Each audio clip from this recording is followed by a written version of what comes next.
ওই বিভীষিকাময় সময়ে মুসিবতের কালে মানুষগুলো পাগল হয়ে বিশ্বনবীকে খুঁজতে আরম্ভ করবে।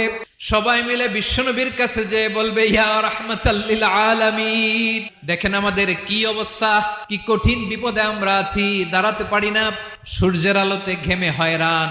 বিশ্বনবী মাকামে মাহমুদে যে আল্লাহু আকবার বলে সিজদায় লুটিয়ে পড়বেন, বিশ্বনবী এমন ভাবে অজর দ্বারায় সিজদায় লুটিয়ে পড়ে কাঁদবেন, রব্বুল আলামিনের রহমতের দরিয়ায় জোশ লেগে যাবে।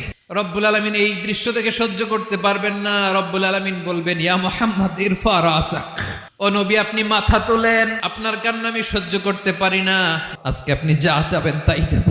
ওয়াশফা তুশাফা, যার জন্য সুপারিশ করবেন তার সুপারিশ কবুল করে নেব। নবী মাথা তুলবেন, তুলে বলবেন, রব্বি হাবলি উম্মতি, আল্লাহ তুমি আমার গুনাহগার উম্মতকে বাঁচাও। এই দুনিয়ার বুকে রব্বুল আলামিন সব নবী